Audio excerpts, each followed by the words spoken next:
I feel India can lift this World Cup, and India has the team, India has the potential.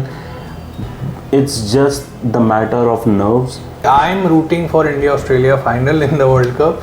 I think two best teams currently ODI women's cricket में. हमारी Indian team की खासियत बोल लें या फिर थोड़ा एक बहुत बड़ा फ्लॉ बोल लें, वो है कि हम मेहनत 90% तक कर देते हैं और एंड में आके ये कल करेंगे, आज मन नहीं कर रहा. अरे बाप रे, ये तो धोती खोल रहा है. आप ये कह सकते हैं कि अगर हम मेंस क्रिकेट में उदाहरण देते हैं जैक्स कैलिस और इन सब के, हार्दिक पांड्या के, तो वैसे ही वुमेन्स क्रिकेट में दीप्ति हैं. Harmanpreet is definitely one of those players जो आपको वर्ल्ड कप जिताने में एक अहम भूमिका निभा सकते हैं.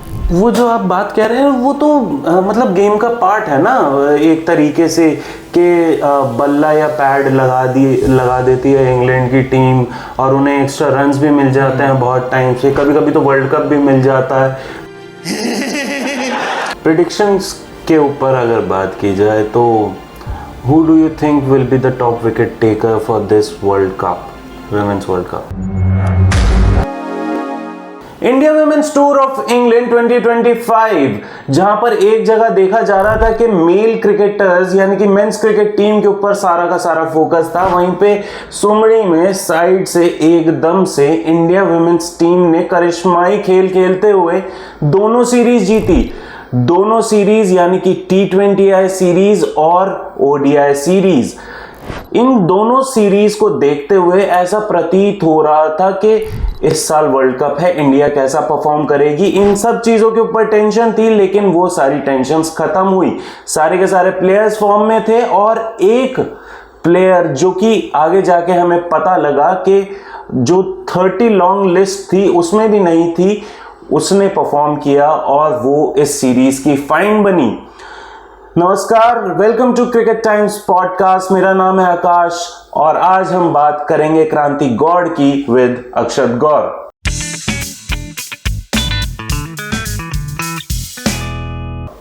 अक्षत ji, series twin series win, India women's team का बहुत शानदार प्रदर्शन और उसकी फाइन रही Kranti Gaud. What a great talent to have, and what a great time to have that talent when we are all performing and all girls are performing really well. Exceptional talent, no doubt. और बहुत interesting कहानी है. अभी सिर्फ 21 वर्ष की हैं क्रांति और बिल्कुल एक क्रांतिमय परफॉर्मेंस रहा उनका. और जिस तरीके से टीम में सिलेक्शन हुआ वो बड़ा इंटरेस्टिंग है. श्रीलंका के खिलाफ पहली बार वो टीम में आई, जो इससे पहले जो सीरीज़ खेली थी, और उसमें भी उनका सिलेक्शन था नहीं. काशवी गौतम जी इंजर्ड हुई, उसके बाद उनका सिलेक्शन हुआ. मध्य प्रदेश से आती हैं क्रांति और उसके बाद उन्होंने सिर्फ फाइनल मैच खेला था, विकेट लेस गई थी, लेकिन थोड़े बहुत इम्प्रेशंस अपने दिए थे. हालांकि उस बेसिस पे उनका सिलेक्शन जो है वो इंग्लैंड टूर पे नहीं हुआ था इनिशियली, लेकिन 2 प्लेयर चोटिल हुए और उसके बाद फिर उनका सिलेक्शन हुआ. And then the rest is history. उन्होंने ये प्रूव किया कि why she should have been in this team. और देखिए आप, जहाँ पे ज़रूरत थी ODI सीरीज़ डिसाइडर में उन्होंने 5 विकेट हॉल लिए. सबसे यंगेस्ट इंडिया वुमेन्स की क्रिकेटर बन गई, beating the legend Jhulan Goswami. सिर्फ 21 वर्ष की आयु में उन्होंने ये कारनामा किया. तो बिल्कुल ब्रेकआउट स्टार के तौर पे वो उभरी हैं इस सीरीज़ में और आगे चल के एक बहुत बड़ा नाम बन सकती हैं. बीते कुछ समय में बहुत ज़्यादा खलिश नज़र आ रही थी इंडियन टीम के सेटअप में, क्योंकि हम बायलैटरल्स में अच्छा परफॉर्म कर रहे थे, लेकिन ICC टूर्नामेंट्स की जब बात करें तो हमें मिथाली राज और झूलन गोस्वामी दोनों की कमी खल रही थी, अच्छी खासी खल रही थी. रेणुका सिंह ठाकुर ने वो अच्छा प्रदर्शन करते हुए कमी पूरी करने की कोशिश की. साथ में जब हम 2020 के women's world cup, women's T20I world cup में खेल रहे थे फाइनल, जिस दिन हरमनप्रीत कौर का बर्थडे भी था और वुमेन्स डे भी था, वहाँ पर जब हम हारे तो वो भी बहुत हार चुभने वाली थी. इन सारी चीज़ों को देखते हुए आपको ये भी नज़र आ रहा है कि हमारे जितने भी स्टार परफॉर्मर्स हैं उन्होंने अपनी परफॉर्मेंस से बैक किया, चाहे वो ऋचा घोष की एक्सेप्शनल फिनिशिंग परफॉर्मेंसेस जो वो टच कर रही थी, और साथ साथ जेमिमा रॉड्रिक्स की कंसिस्टेंसी साथ में आई। Fielding as a matter of fact कि बहुत एक्सेप्शनल फील्डिंग हुई है, ज़्यादा कैचेस ड्रॉप देखने को नहीं मिले हैं। साथ ही साथ एक और चीज़ जो हुई हमारी वो है कि स्मृति मंदाना का बैटिंग फॉर्म और उसके साथ साथ हरमनप्रीत का बैटिंग फॉर्म, हरमनप्रीत कौर ने बहुत अच्छा परफॉर्म किया था। ये सारी चीज़ें हुई, और एक तरफ जो हमारी कमबैक स्टार है स्नेह राणा जब यहाँ पे हमारे साथ इंटरव्यू कर रही थी तब भी उन्होंने बात की थी कि उन्हें कमबैक क्वीन कहा जाता है, और सब लोगों ने ये माना, और उस इंटरव्यू में भी हम लोग यही मान के चल रहे थे कि स्नेह राणा उस टाइम पे स्ट्रगल कर रही थी, WPL में बिडिंग नहीं हुई थी उनके लिए, लेकिन उन्होंने कमबैक किया, और इतना अच्छा कमबैक किया कि वो इंडियन टीम में भी वापस आई और उन्होंने अच्छा परफॉर्म भी किया, एक मैच में अच्छा परफॉर्म करके जिताया भी। तो इन सारी चीज़ों को देखते हुए क्या लग रहा है, इतनी सारी चीज़ें मैंने गिनवाई, ODI वर्ल्ड कप इंडिया में होने वाला है इसी साल, क्या लग रहा है इंडिया के क्या चांसेस हैं? बहुत ब्राइट चांसेस हैं इंडिया के, और इसलिए ये सीरीज़ बहुत इम्पॉर्टेंट है। टाइमिंग इस सीरीज़ की जो जीती है इंडिया ने वो बहुत क्रूशल है, क्योंकि बिल्कुल आप ये कह सकते हैं right at the stroke of the world cup आप एक इम्पॉर्टेंट सीरीज़ जीत गए हो। हाँ, आपकी फेमिलियर कंडीशंस में नहीं थी क्योंकि वर्ल्ड कप इंडिया में होने वाला है, बट उससे कोई बहुत ज़्यादा मेजर फ़र्क नहीं पड़ता है, क्योंकि जो मोमेंटम और जो कॉन्फिडेंस देगा ये इंडिया वुमेंस टीम को वो बहुत मैटर करेगा वर्ल्ड कप जैसे क्रंच टूर्नामेंट में। तो नो डाउट ये जो सीरीज़ है वो बहुत हेल्प करेगी इंडिया वुमेंस टीम को in terms of raising the bar, raising their confidence level, और बहुत सारे पॉजिटिव्स निकल के आए इस सीरीज़ से।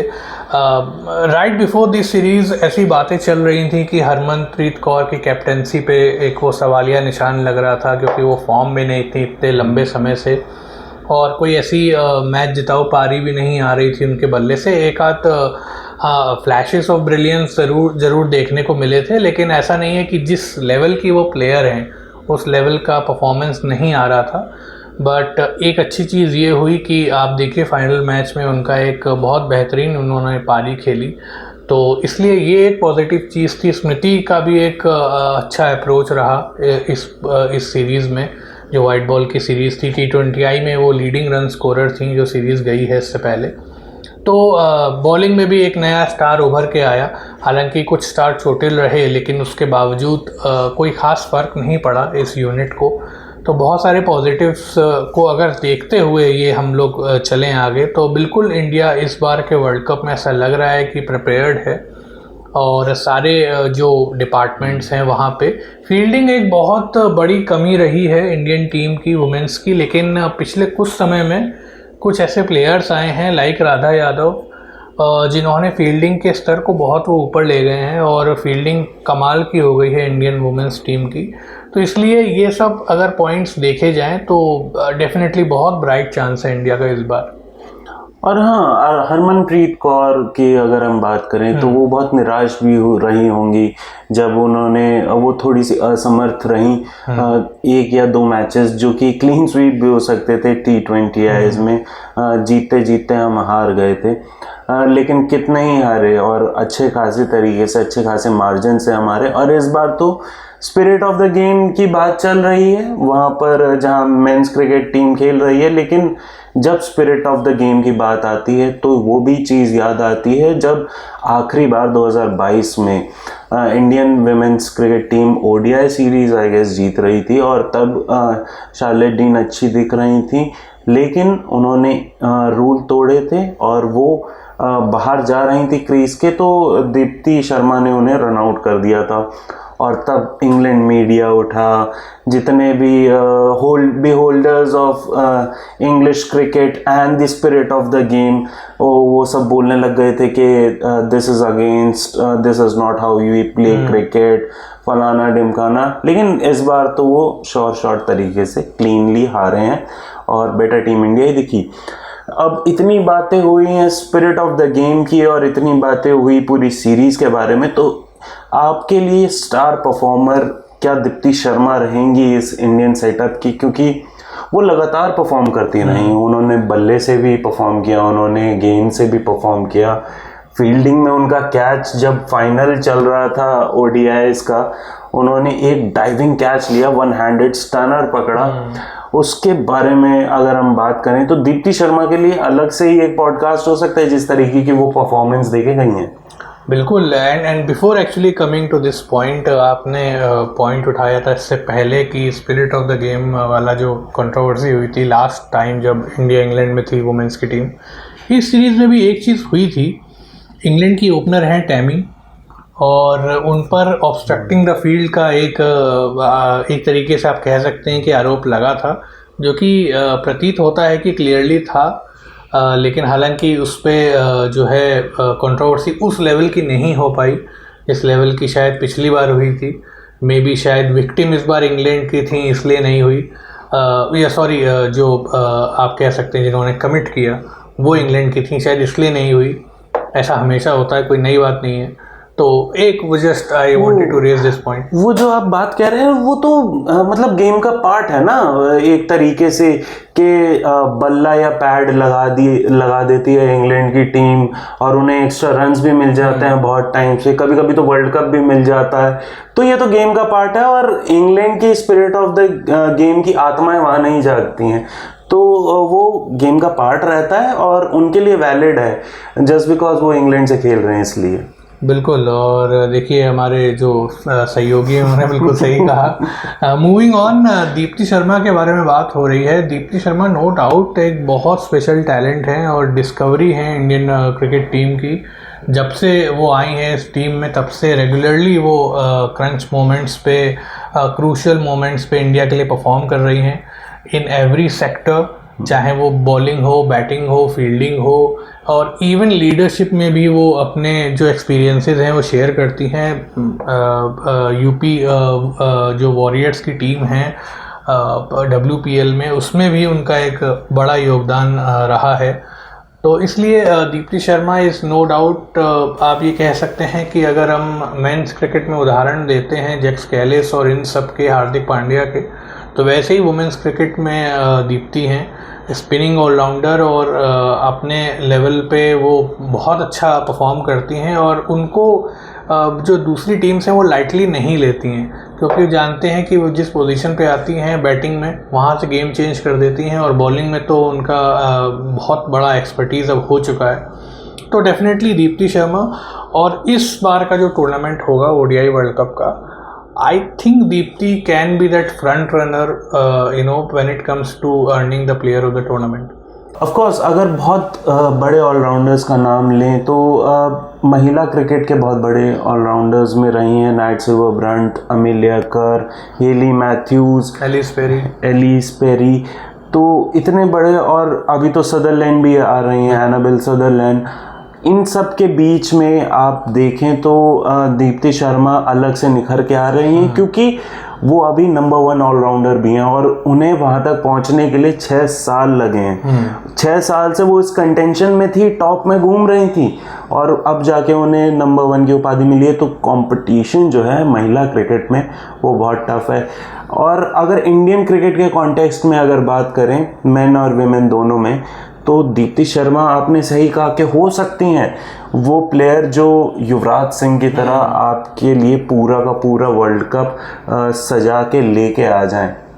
बिल्कुल। और देखिए जैसा हम लोगों ने बात करी दीप्ति शर्मा के बारे में, प्लेयर ऑफ द टूर्नामेंट की कंटेंडर वो ज़रूर बन सकती हैं आने वाले वर्ल्ड कप में। अगर इंडियन टीम के थोड़ी सी बात की जाए, इंडियन टीम के कुछ परफॉर्मर्स की जो कि क्रूशल रहेंगे इस बार के वर्ल्ड कप में, तो सबसे पहला नाम, हालांकि not in any sequence wise, पहला नाम जो आता है वो ऑफकोर्स कैप्टन का होता है, Harmanpreet Kaur, leading from the front.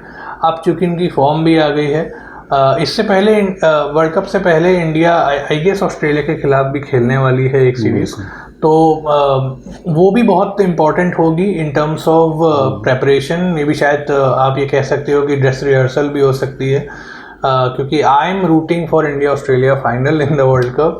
I think 2 best teams currently ODI women's cricket में, इंग्लैंड भी है, बट अगर आप देखें ओवरऑल पिछले कुछ समय के जो मैचेस रहे हैं, जो स्टैट रहे हैं, India is definitely beating England by a country miles I guess. और ऑस्ट्रेलिया और जो इंडिया हैं वो मेरे हिसाब से कंटेंडर्स हैं फाइनल की। ये एक छोटा सा प्रेडिक्शन है, but moving on to our topic of the players to watch out for. पहला तो हरमनप्रीत हैं, एक कमाल की बैटर हैं, कमाल की फिनिशर हैं और एक इंस्पायरिंग कैप्टन भी हैं।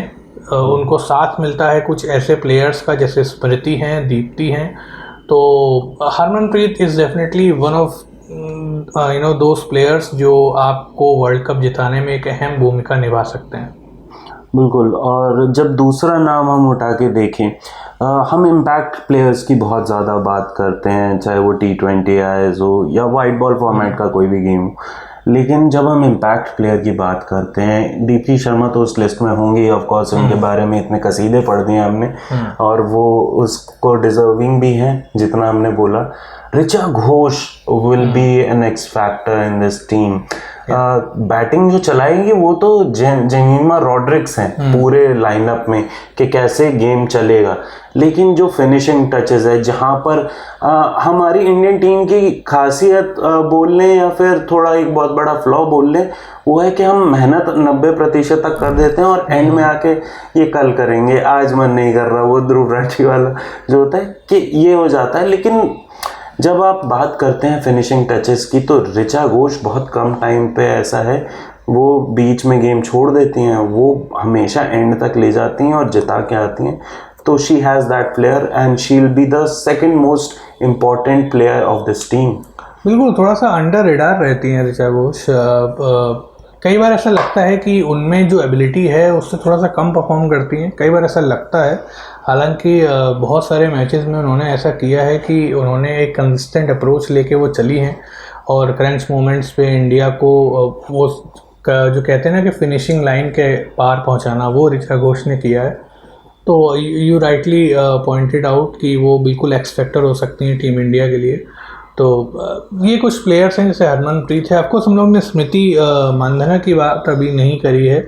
एक जैसा आपने बोला कि जमीमा जो है वो पूरी इनिंग्स को एक बिल्ड करेंगी, लेके चलेंगी, कहीं ना कहीं सेकंड एंकर के रूप में आप स्मृति मंधाना को बोल सकते हैं ऐसा, क्योंकि no doubt I mean 80 number jersey और क्या ही बोलें, एक कमाल की प्लेयर, कमाल की ओपनर और आई गेस कम से कम 2-3 सेंचुरीज तो उनकी आ ही रही हैं इस वर्ल्ड कप में।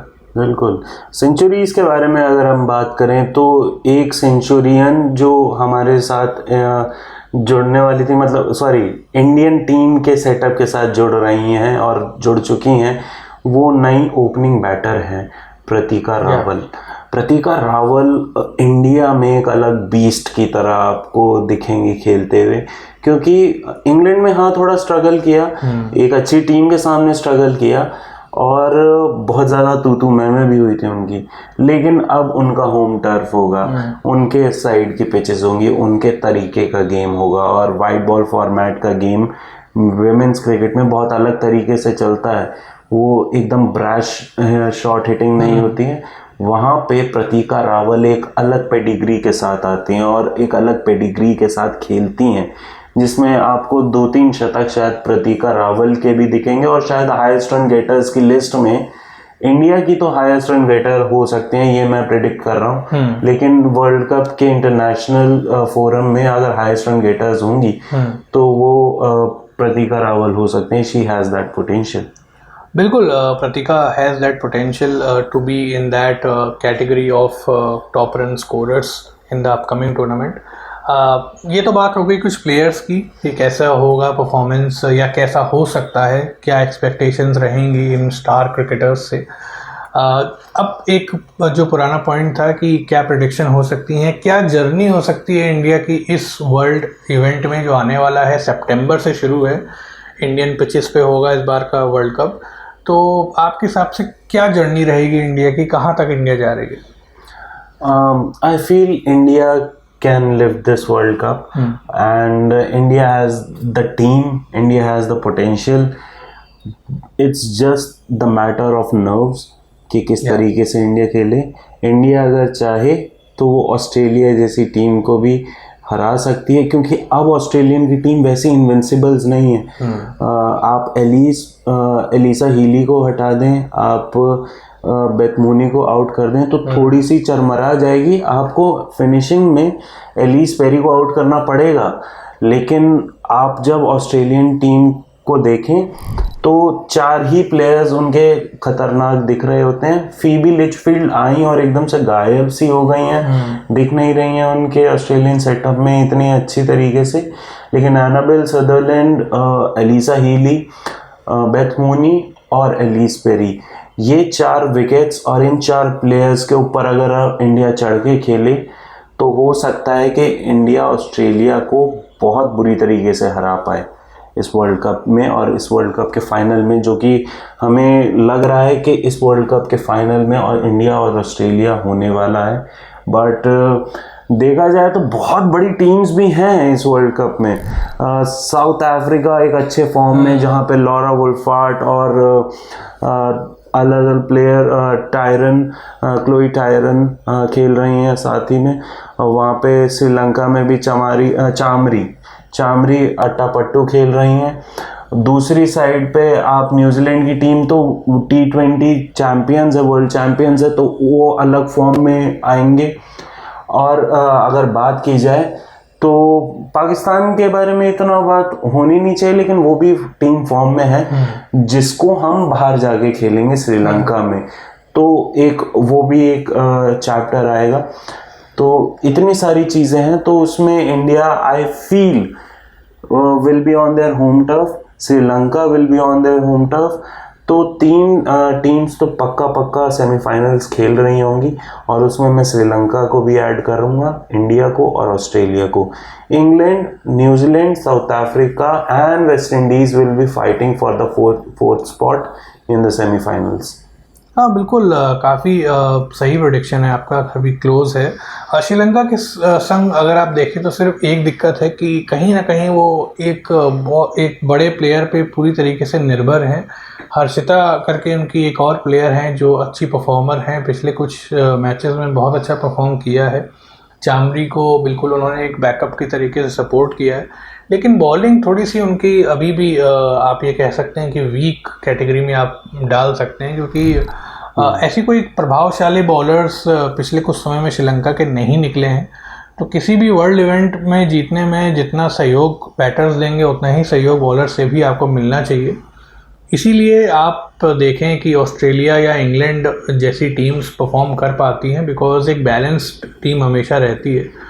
इस बार ऑस्ट्रेलिया अगेन आप you can never write of Australia, लेकिन क्या ऑस्ट्रेलिया वैसी परफॉर्मेंस कर पाएगी? बिकॉज मैं ये पॉइंट क्यों उठा रहा हूँ, प्लेयर्स तो वही हैं, लेकिन कई बार लीडर का जो होता है बहुत बड़ा रोल होता है. प्लेयर्स तो वही रहेंगे. आपने जैसे कई प्लेयर्स को गिना, जैसे एशले गार्डनर एक और ऑलराउंडर हैं, उनकी मैच विनर रही हैं पिछले कई मैचेस में. तो प्लेयर्स तो स्टार उनकी भरी पड़ी है. आप बॉलिंग में भी देखें तो स्टारकास्ट पूरी है. इस बार बस फ़र्क यही होगा कि मैग लैनिंग जो है वो कैप्टेंसी नहीं करेंगी. ऑस्ट्रेलिया की जो करिश्माई कप्तान है वो मैग लैनिंग रही हैं. Not underrating Alyssa Healy यहाँ पर, लेकिन एलिस हीली को अभी उतना परखा नहीं गया है वर्ल्ड इवेंट्स में. आप शायद ये एक पहला बहुत बड़ा इवेंट होगा. इससे पहले T20 वर्ल्ड कप था, बट वो शायद बीच में चोटिल भी हो गई थी. तो इसलिए ये शायद एक ऐसा इवेंट होगा जिसमें एलिस हीली की कप्तानी आपको पूरी तरीके से देखने को मिलेगी. तो इसलिए एलिस हीली के लिए एक प्रेशर भी होगा कि वो जो एक लेगेसी मैग लैनिंग छोड़ के गई हैं उसको वो मेंटेन कर पाती हैं या नहीं. तो इसलिए भी I guess Australia will be little bit under pressure. और जैसे जैसे और टीम्स ने राइज किया है, साउथ अफ्रीका ने, न्यूजीलैंड भी defending T20 world cup champions हैं, और प्लस इंडियन कंडीशंस, तो इसलिए आई गेस इस बार ऑस्ट्रेलिया के लिए उतना आसान नहीं होगा जितना मे बी शायद आप हर बार रेट करते हो. बिल्कुल. और प्रेडिक्शंस के ऊपर अगर बात की जाए तो who do you think will be the top wicket taker for this World Cup, Women's World Cup? देखिए बहुत डिफ़िकल्ट है पिक करना, क्योंकि इंडियन कंडीशंस में आप यूजुअली ऐसा मानोगे कि स्पिनर्स जो हैं वो आकर विकेट लें। देखिए मेरे हिसाब से 2-3 नाम हैं। दीप्ति शर्मा एक नाम है जो लीडिंग विकेट टेकर बन सकती हैं, क्योंकि वो बॉलिंग ऑलराउंडर, आप अगर उनको मैं ये कहूँ तो गलत नहीं होगा, बॉलिंग ऑलराउंडर हैं, वो बैटिंग करती हैं बट मेन जो डोमिनेंट एरिया है उनका वो बॉलिंग है। तो दीप्ति शर्मा हो सकती हैं बिल्कुल उस कैटेगरी में। एशले गार्डनर भी हो सकती हैं ऑस्ट्रेलिया की। एलेना किंग भी हैं, लेकिन अब ये नहीं इतना रेट मैं उनको कर सकता हूँ क्योंकि नई हैं और इतना ज़्यादा एक्सपीरियंस नहीं है वर्ल्ड इवेंट्स खेलने का। तो ऐसे में ये कुछ ऐसे नाम हैं मेरे हिसाब से जो अगर बॉलिंग में बात की जाए तो जाने से पहले एक आखिरी सवाल, एक आखिरी प्रिडिक्शन अब हम कर लेते हैं। Who do you think will be the most valuable player of this upcoming Women's World Cup? कौन होगा वो? देखिए जैसे वैल्यूएबल प्लेयर या प्लेयर ऑफ द टूर्नामेंट पहले भी बात करी है, वो मेरे हिसाब से तो दीप्ति शर्मा ही होंगी, क्योंकि वो एक ऐसा प्लेयर हैं जो चीज़ों को बदलती हैं और अपने लेवल पे लेके जाती हैं। मोमेंटम शिफ्ट करने में बहुत काबिल हैं वो, तो इसलिए मेरे हिसाब से दीप्ति इज़ द वन। और अगर हम बात करें इस बार की फाइनल्स की, उसकी प्रेडिक्शन भी ले ही लेते हैं लगे यार, तो आपके हिसाब से कौन सी 2 टीम हैं जो फाइनल में जा रही हैं? जैसे मैंने सेमीफाइनल की प्रेडिक्शन दी थी तो मेरे को जहाँ तक दिख रहा है वो होगी इंडिया एंड ऑस्ट्रेलिया ओनली। इन दोनों के अलावा कोई टीम ज़्यादा दिख नहीं रही है। मोस्ट प्रॉब्ली साउथ अफ्रीका हो सकती है, लेकिन I will stick to India versus Australia in the finals. बिल्कुल, देखिए मेरा भी यही प्रेडिक्शन था पहले भी कि इंडिया और ऑस्ट्रेलिया ही 2 ऐसी कंटेंडर्स हैं जो सीरियसली बिल्कुल ऐसा लग रहा है कि थ्रेटन करेंगी बाकी टीम्स को। तो अब ये तो देखने वाली बात होगी, वक्त बताएगा कि कैसा रहेगा। इसलिए भी जो आने वाली इंडिया ऑस्ट्रेलिया की सीरीज़ है वो बहुत इंपॉर्टेंट हो जाती है। बिल्कुल, तो इसी के साथ एंड करते हैं। तो ये थी चर्चा, थोड़ी सी इंफॉर्मेशन, थोड़ी सी ज़्यादा चर्चा और थोड़ी सी ज़्यादा तनकीद इंडियन विमेंस क्रिकेट टीम के सेटअप के बारे में and how they are flourishing. अगर आप लोगों को ये वीडियो पसंद आती है तो please do like it, share it with your pals, comment your views down below और बताएं कि कौन सी टीम वर्ल्ड कप जीत सकती है और कौन होगा most valuable player. And subscribe to Cricket Times. और हाँ, जाने से पहले अगर आप साइड में एक बेल बनी हुई आएगी, उस पर अगर क्लिक करेंगे तो आप कोई भी नोटिफिकेशंस मिस नहीं करेंगे क्रिकेटिंग अपडेट्स की। So this is us, I am Akash Thapa, with me Akshat Gaur, and we both are signing of.